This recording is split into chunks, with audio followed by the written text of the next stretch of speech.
Flipkart থেকে আমি একটা জিনিস অর্ডার করেছিলাম, তো ভাবলাম সেটার ভিডিও তোমাদের সাথে শেয়ার করি। তো চলো, সেটা যখন আনবক্সিং করব তোমাদেরকে দেখাবো যে আমি কি অর্ডার করেছিলাম।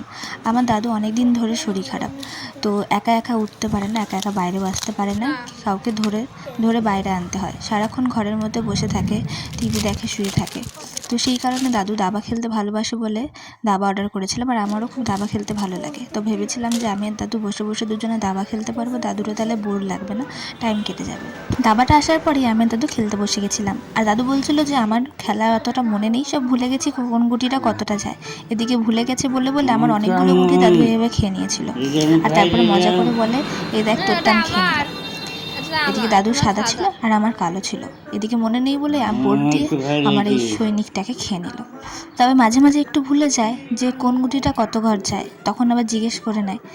এদিকে আবার মজা করে বলে যে আমি ভুলে গেছি, আর এদিকে বোর্ড দিয়ে আমার সব গুটিগুলোকে খেয়ে নিচ্ছিল এক এক করে।